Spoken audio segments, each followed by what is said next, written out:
குழந்தை வச்சுக்கிட்டு நீ பாட்டுக்கு அந்த பக்கம் பார்த்துட்டு இருக்க? என்னாச்சு? ஸ்கூல்ல மிஸ் நடத்தினது புரியலையா? கேக்குறேன்ல. இந்தாங்க பாலை குடிச்சிட்டு அப்புறமா ஹோம்ஒர்க் பண்ணுங்க. அம்மா, நாளைக்கு நிக்கிதா ஸ்கூல்ல ஹோம்ஒர்க் பண்ணாம மிஸ் கிட்ட அடிதான் வாங்க போறா. ஏ என்னாச்சு? அவங்கிட்ட கொடு. என் ஃப்ரெண்ட் பவித்ரா இருக்காளம்மா. ஆமா. அவ இன்னைக்கு கிளாஸ்ல அழுதுகிட்டே இருந்தாம்மா. அழுதுகிட்டே இருந்தாளா? டீச்சர் திட்டினாங்களா? இல்லம்மா, அவளோட அம்மா 2வது கல்யாணம் பண்ணிக்கிட்டாங்களாம்.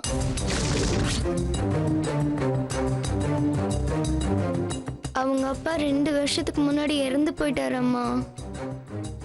பவித்ராக்கு ஒரு தங்கச்சி கூட இருக்கா.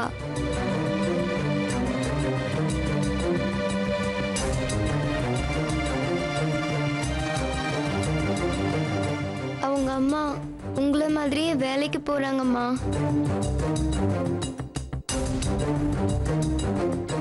பவித்ரோட அம்மா வேற கல்யாணம் பண்ணிக்கிட்டாங்கல்ல. இத்தனை வருஷம் கழிச்சு உனக்கு ஒரு புது அப்பா வந்திருக்காங்கன்னு ஃப்ரெண்ட்ஸ் எல்லாம் அவளை கேலி பண்ணாங்கம்மா. அது இன்சல்ட்டா ஃபீல் பண்ணி இன்னைக்கு பூரா அழுதுகிட்டே இருந்தா தெரியுமாம்மா. ஏம்மா, பவித்ரா அம்மா பண்ணது சரியா? தெரியலம்மா. அவங்களுக்கு என்ன பிரச்சனையோ நமக்கு எப்படி தெரியும்? அவளோட அம்மா பண்ணது தப்புதாம்மா. என்னதான் இருந்தாலும் இந்த மாதிரி வளர்ந்த பொண்ணு வச்சுக்கிட்டு அவங்க இன்னொரு கல்யாணம் பண்ணது தப்புதான். அதனால தானே பவித்ராவை ஃப்ரெண்ட்ஸ் எல்லாம் கேலி பண்றாங்க. அவளோட அம்மா இதெல்லாம் நினைச்சு பார்த்திருக்க வேண்டாமா?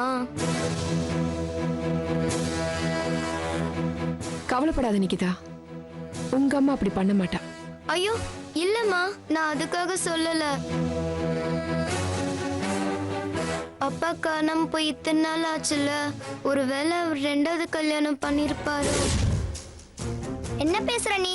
நம்ம அப்பா அப்படியெல்லாம் பண்ண மாட்டாரு. அவரு ரொம்ப நல்லவரு. நிக்கிதா, இப்ப எதுக்கு தேவையில்லாம அப்பா பத்தி எல்லாம் பேசிட்டு இருக்கீங்க? கடைசி வரைக்கும் நான் உங்களை விட்டு எங்கேயும் போக மாட்டேன். போதும்ல? ஹோம்ஒர்க் பண்ணுங்க.